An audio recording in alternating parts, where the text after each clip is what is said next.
Welcome back, horror community. It happened on October 31st, Halloween night.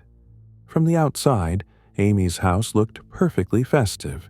String lights, a couple of pumpkins on the porch, candles in the windows. Nothing unusual. There were hundreds of houses like that night. Neighbors were getting ready for parties. Kids ran around in costumes. No one would have guessed something horrifying was happening behind those walls. Amy sat in the living room, facing the TV.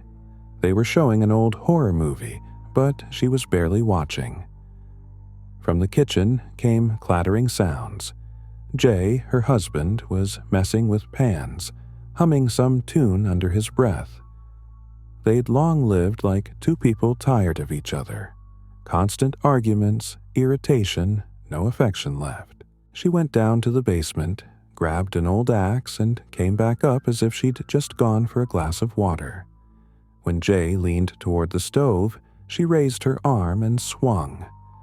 Once. No scream. His body went limp and dropped to the floor. Amy stared at the blood like it wasn't her doing. Halloween felt like the perfect cover. Masks, noise, random visitors, thousands of footprints. No one would notice one house with a broken window. Inside, adrenaline surged through her. Her husband's life insurance money was almost hers. When she sat back on the couch, the movie on TV was interrupted by a breaking news alert. The anchor announced that a maniac had escaped from a psychiatric hospital, a dangerous criminal and rapist. As she listened, Amy automatically turned her head toward the window, and there, among the Halloween decorations and yellow leaves, someone was standing. A dark figure, completely still, just standing and watching.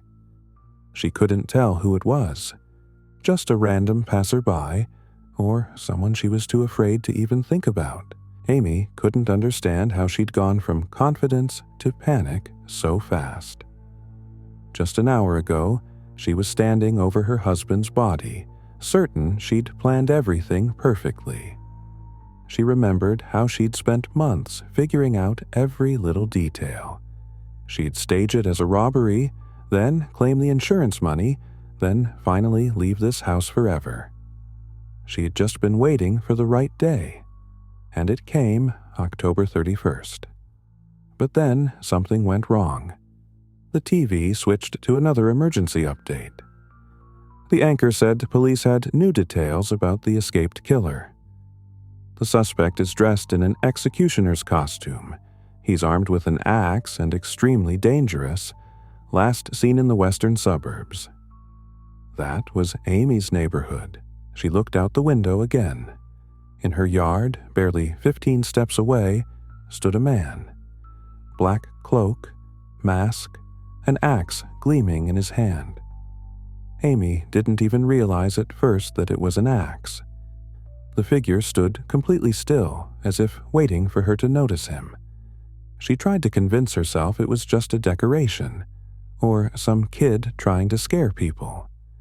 But her heart was pounding too hard, and her mind started piecing things together in a flash. She moved closer to the window and carefully pulled the curtain aside.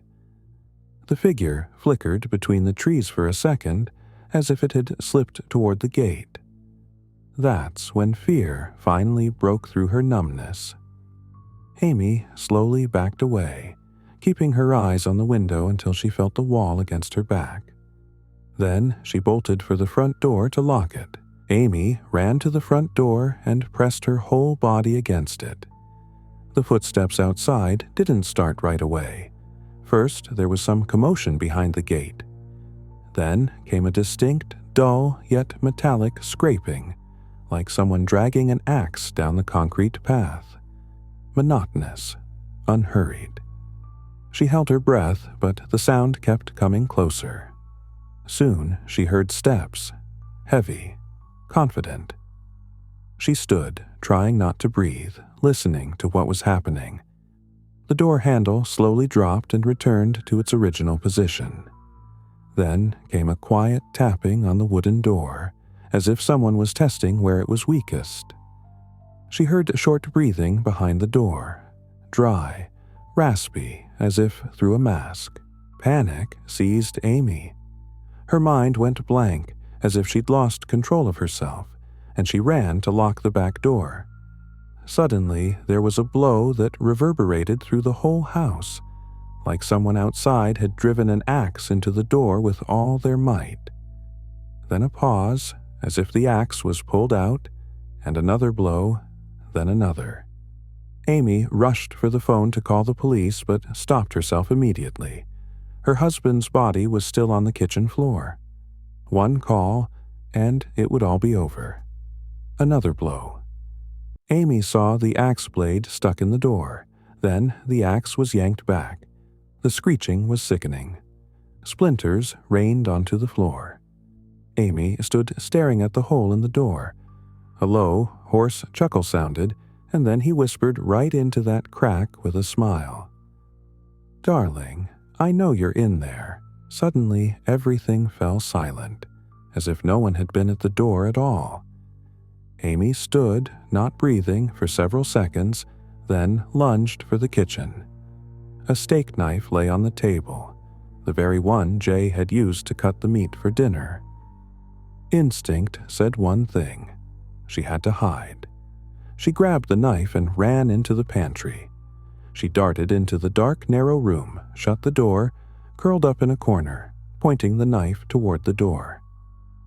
A few seconds later, the sound of breaking glass exploded through the house, like something heavy had struck the window. She flinched. He'd smashed the kitchen window.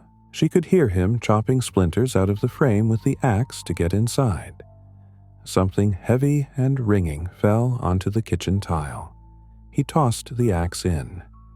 Then, more fussing, the crack of the frame, and someone climbed in. Amy heard him step onto the tile, slow and steady. Then the familiar dragging of metal across the floor, and a voice. That same voice, every word laced with a grin. "Darling, I'll find you anyway." Then a pause, then footsteps, then his voice again.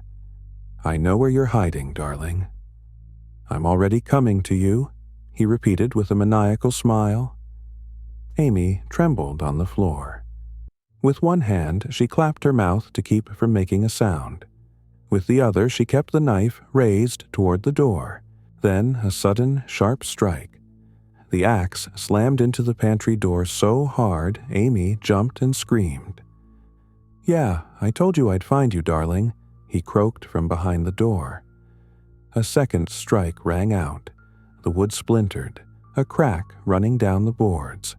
Another blow. The blade drove in deeper, and splinters rained down on Amy. Unexpectedly, the fourth strike didn't come. For a couple of seconds, it was suspiciously quiet. In the distance, on the other side of the house, police sirens wailed. First one, then more. From the pantry toward the back door, rapid footsteps sounded. The executioner was running away. The sirens got closer and louder. In a split second, Amy felt relief, as if her nightmare was over.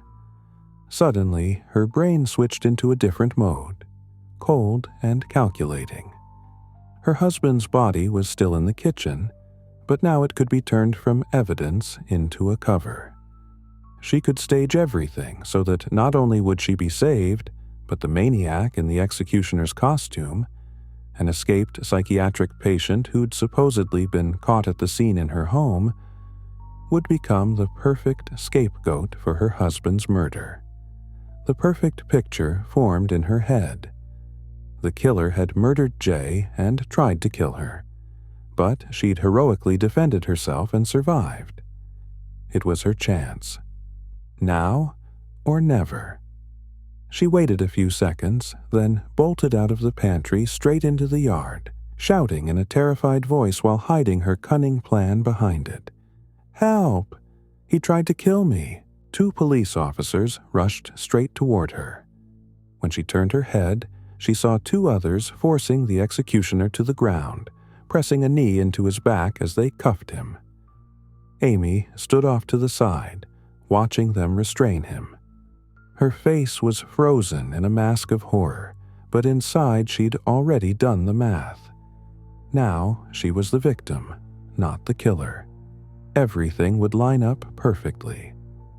When the officers reached her, she spoke quickly, stammering as if from shock. "I was making dinner. Heard a noise. He broke in. I hid." He tried to break the door down. The officer nodded, asking no questions. Another said they'd inspect the house later. Amy exhaled. Everything was going according to plan. They pulled the executioner up from the ground. He didn't resist. His face was covered in dirt. The mask lay beside him. He lifted his gaze toward Amy and just stared. No blinking, no words, as if he already understood everything. One cop led him to the car, another dragged the axe behind. Amy stood motionless, watching him go. On the outside, she looked saved. Inside, her blood ran cold. His eyes seemed to say without speaking, "This isn't over."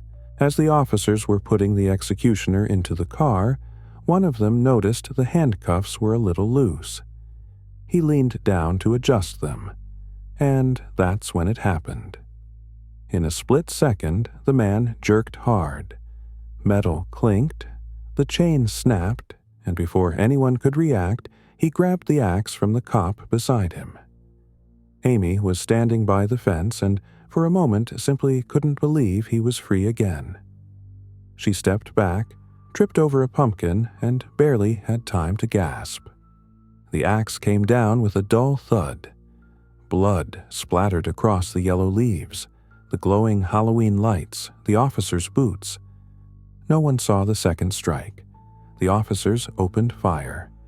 A few short gunshots, and the executioner's body collapsed forward, right beside Amy. She lay still, her eyes open. The orange candlelight flickered across her face, blending with the dark stains of blood. Police cordoned off the house.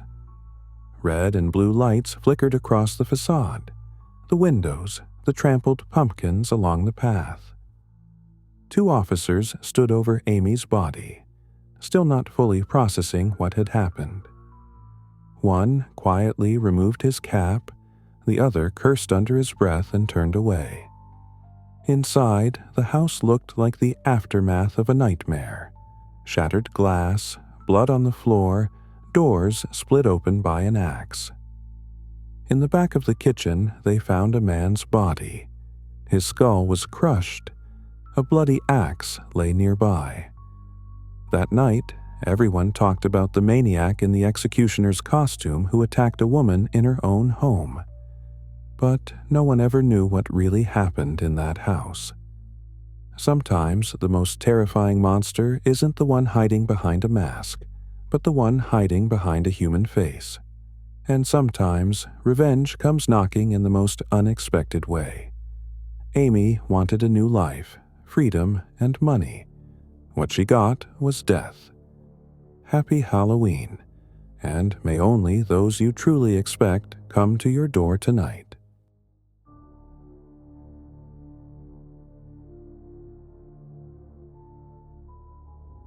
This happened to me about 4 days before Halloween a couple of years ago. I was living alone back then. Long story short, my girlfriend and I had split up that September. That day wasn't any different from the rest. The house was already decorated, a couple of pumpkins on the porch, and that was enough for me.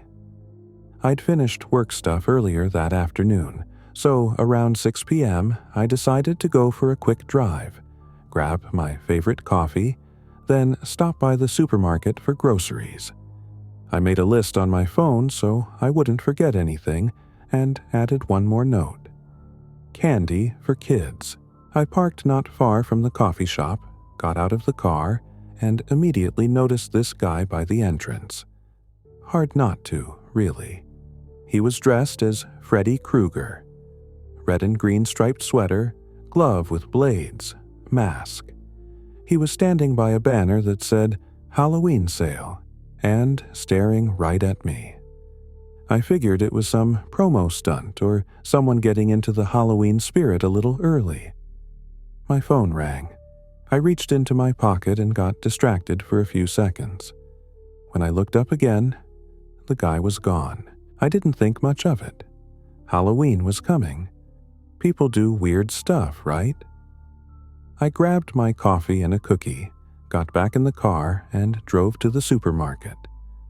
Local radio was talking about Halloween too, something about a wave of Halloween cosplayers. I listened half-heartedly while sipping coffee. Everything felt totally normal. When I pulled into the supermarket lot, it was already getting dark. The parking area was only half lit. I parked, was about to get out, and froze. About 5 rows away stood the same Freddy Krueger. Same sweater, same mask, same height, same build. He stood still, holding the bladed glove up near his face, staring at me through the metal claws.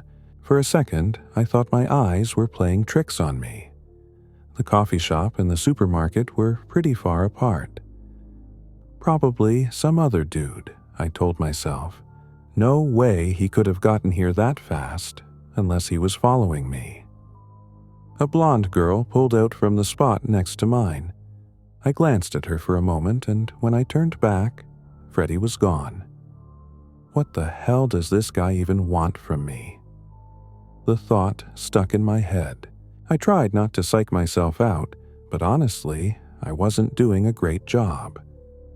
Still, I kept telling myself to stay calm and think rationally. Maybe it's just someone in a similar costume. It's Halloween season. Half the town's dressed up right now. I grabbed a cart and went inside for groceries. The place was surprisingly crowded. Everything looked perfectly normal, but for some reason, I kept catching myself glancing over my shoulder. Near the drink aisle, I caught a glimpse of striped fabric in the reflection of the fridge door.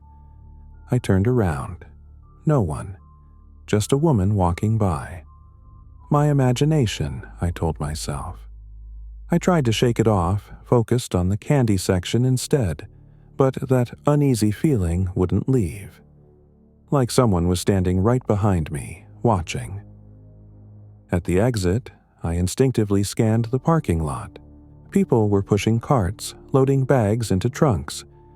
Everything looked ordinary. I let out a breath and started walking toward my car. The next 2 days passed quietly, and I'd almost forgotten about the whole thing. That evening, I went out to take the trash. It was chilly, so I was moving fast, hauling the bags down the driveway. A couple of houses away, across the street, I saw a dark figure. It stood between 2 houses. No movement, no sound, just a black silhouette in the dark. My brain instantly replayed the scene from 2 days ago, filling in the striped sweater, the mask, the blades.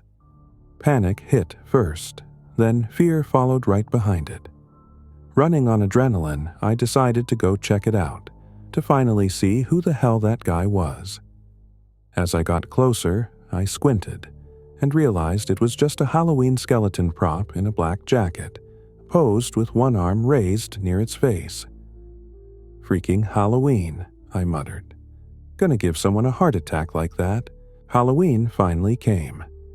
That evening, the first kids showed up at the door, then more after them. I handed out candy generously, honestly enjoying it. The doorbell rang again. Trick or treat, they all shouted in chorus. Nice costumes. Take as much as you want, just don't fight over it, I joked. While holding the bowl, I glanced toward the street. A small group of teens, maybe 14 or 15, were walking by in costumes, and one of them was dressed as Freddy Krueger. My smile vanished instantly, even though I knew it was just a kid, not the grown man who'd been following me. I started closing the door, and that's when I saw another Freddy standing farther down the sidewalk. Not moving, not approaching, just standing there, facing my house. I swear it was the same guy from the parking lot and the coffee shop. I recognized the height, the build. For a second, I stopped hearing the laughter of the kids walking away. Everything around me went quiet. A minute ago, it had been a normal, cheerful night, and now it felt like I was right back in that parking lot again. I grabbed my phone and opened the camera. I figured I'd take a picture, just in case. When I raised my arm, the figure was still there. I managed to focus, tapped the screen, and the flash went off. Damn it. And that's when he started moving toward me. Slow, deliberate steps. He turned slightly and began walking along the sidewalk. I slammed the door shut and locked every bolt. It was around 10 p.m. when I heard it. A metallic scrape along the front door. Slow, steady, like someone dragging metal over metal. Then came a firm knock. My vision darkened for a second. My palms went sweaty.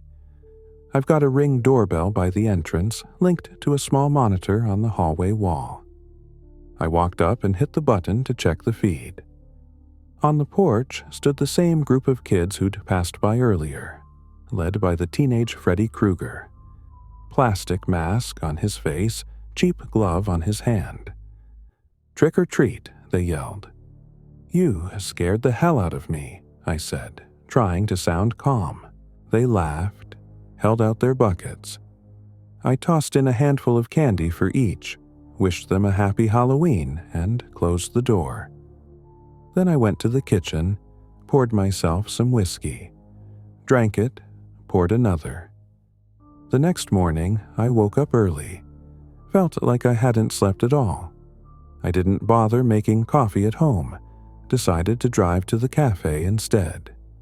Strangely enough, I didn't see anyone suspicious, and honestly, the next 2 years, no one bothered me again. I hope this year's the same. Whoever that guy was, and whatever he wanted from me, it's still a mystery. I sure as hell don't want to solve it, but I'll tell you this. That night scared me worse than anything ever has. Hope you enjoyed these stories. Subscribe so you don't miss the next ones. And remember, the only ones who never fear are those without imagination.